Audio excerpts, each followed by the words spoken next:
This is a continuation of the reading of the book by Richard Hoskins called War Cycles, Peace Cycles. As this content is related to the broader scope of understanding macro and geopolitics, I felt this to be appropriate to include as part of the Interchain FM podcast. Enjoy. Chapter 36, Eurodollars. The variety and effects of usury are endless. Once the door has been opened, an endless succession of schemes march in. One of the biggest is the Eurodollar scheme.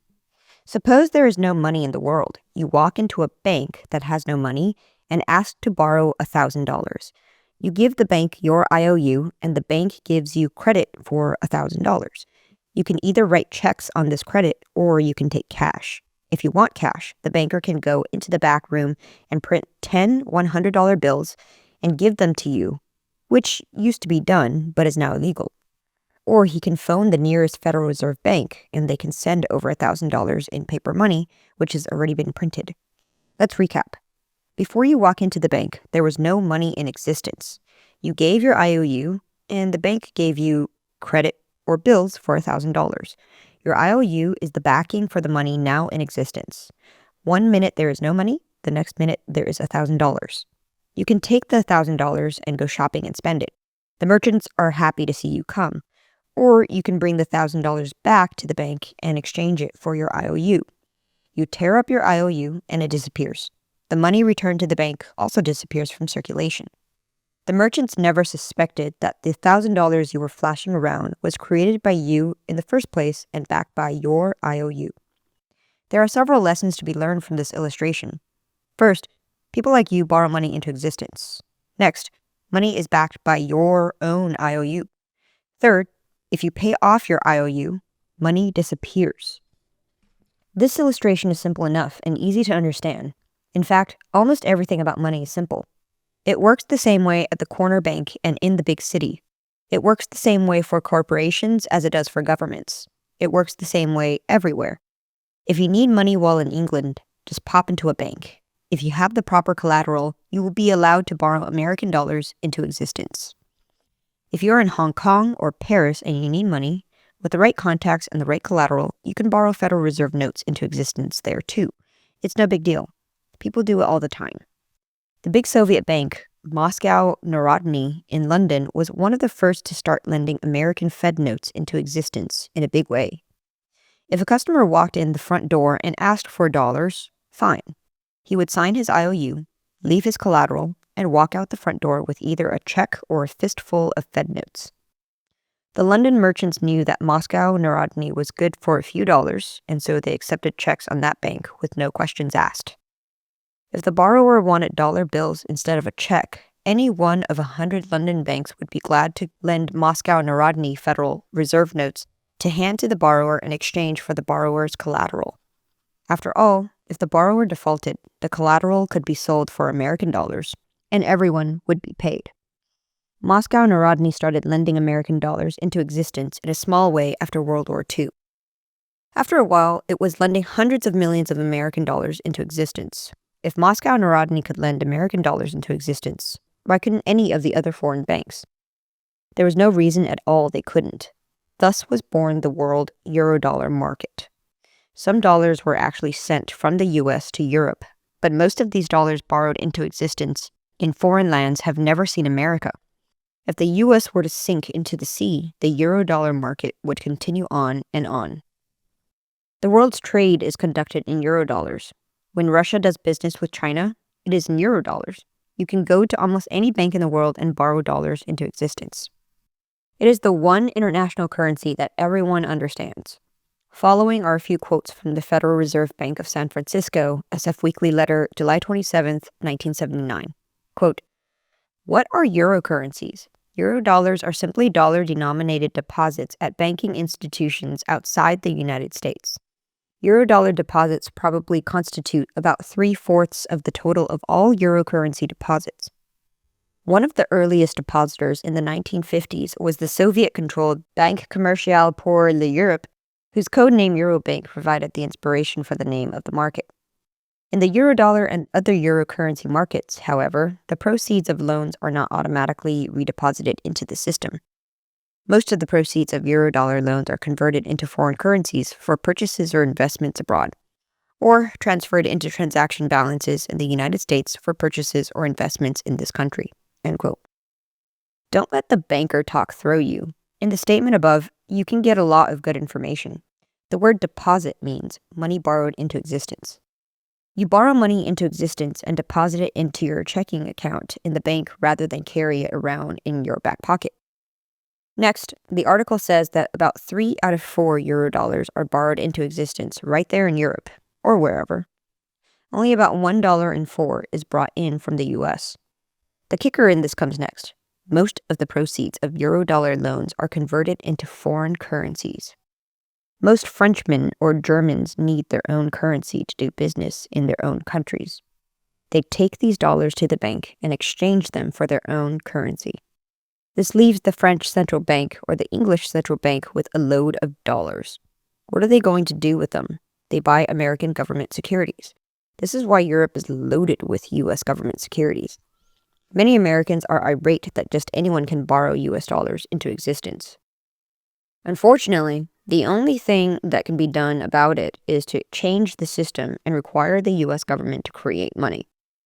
Failing that, there is no way the government or anyone else can stop foreigners from borrowing American dollars into existence. In other words, our government has no control over Federal Reserve money. Backing for the Eurodollar. Who backs this vast market of Eurodollars? The foreign nations say that they don't. Every dollar borrowed into existence anywhere in the world inflates the world's dollar pocketbook. Every time some Banana Republic or Iron Curtain country pays off part of their debt, it deflates the world's dollar pocketbook. The worry is that some sort of Polish or Mexican Eurodollar default will plunge us into a 1929. To prevent this from happening, the banks have made our government pass the Monetary Control Act. This requires the US government to monetize any foreign default guaranteed by a foreign government. This is the reason for the rush of foreign governments to take over their private banks, as has recently taken place in France, Mexico, and El Salvador. Will it work? Will this keep us from 1929? The answer lies in history. The many government monetary precautions in the past have not kept the world from stumbling into one depression after another. Something always goes wrong when using the usury system. Pulling the plug. There is one more item that our media is very careful not to mention, the real purpose of the Soviet banks in the West. We are told that these banks help trade. They do help trade. They help their government with politics and travel. They also do more. They allow borrowers to borrow dollars into existence. How much? No one knows. It is supposed that these Soviet banks have lent billions upon tens of billions of dollars into existence, much of it lent to very shaky borrowers. From time to time, the demise of a single bank in the United States threatens the entire dollar banking structure of the world. If a single bank can do this, just imagine what would happen if all of the Soviet banks in Britain, France, and the Far East called their loans at the same time. In an instant, the borrowers would grab the floating supply of dollars to honor the call for dollars. The floating supply of dollars could disappear in a flash. Money could cease to circulate. Business, transportation, and communication would grind to a halt. While we try to cope with this paralysis, we could receive one last shock. This would be spoken of in the last chapter. Chapter 37. Year of Jubilee.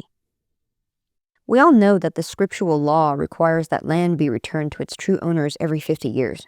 Man has ignored the law. Massive changes in ownership of land, however, take place every 50 years, whether man likes it or not. Everyone has a reason for this 50-year catastrophe, but no one is quite sure just why it happens every 50 years instead of, say, 100 or 200 years. The explanation most often given is this. In 50 years, all mortgageable property has been mortgaged, and consequently, there is none left to mortgage in order to borrow money into existence. Therefore, the system collapses. The usurer takes newly foreclosed property and lends money to a new debt-free borrower to enable him to buy it. The borrower is servant to the lender. There is a new generation of slaves who bend their knee to bow and serve a new master. Note in the following chart how the commodity prices have risen and fallen 4 times since the country has been founded. Overlaid, you will find a hypothetical 50-year of Jubilee cycle. Matching the tops and bottoms as well as possible, we find that the next hypothetical Y bottom points to 1988 as being the next time the commodity index will reach bottom, thus bringing to an end the present peace phase and beginning the war phase of the next cycle. In other words, the next bottom side transition year should be 1988. Since there is margin for error, let us say that there is a very good likelihood that the bottom will be reached sometime during the period of 1988 to 1992. Section 11. Using history to make money. Chapter 38. Making money in the peace phase. Natural resources, peace phase. In the war phase, commodity prices rise to fantastic heights. At some point, prices peak and plunge downward, ushering in the peace phase. Today, 1985, commodity prices are rushing downward. The last things one should own are commodities. The very things that increased in value so much in the war phase are now rapidly losing value in the peace phase. Gold, silver, lumber, coal, oil, land, real estate. All commodities tend to lose value. Land. Peace phase. As noted earlier, land sold for $300 an acre at the top of the first inflationary war phase, $500 an acre in the second, $625 in the third, and $800 in the fourth. Later, at the bottom of the first peace phase, the very same land sold for $25 an acre, $1.25 an acre in the second, $50 in the third, and your guess is as good as mine how low prices will go in the present fourth. For this reason, land purchases should be delayed until after 1988. Bankruptcy sale purchases, peace phase. Bankruptcies blossom in the peace phase. Most purchases should be limited to your own field of expertise. There will be few prices obtained at bankruptcy sales, which will not be lower after bottom side transition year has been reached. Bank defaults, peace phase. Bankruptcies of individuals and corporations will cause extreme difficulties for some banks. Many will do as they did in the 1920s, be back to the wall and taken over by stronger banks. Usually, the announcements of such mergers will be in such a manner as to leave the impression that this is the best business deal ever made. Will your deposits be safe in such banks? No one knows. Every bank account is insured, but the insurance is limited to a set amount. One large New York bank failing could use up the entire insurance fund.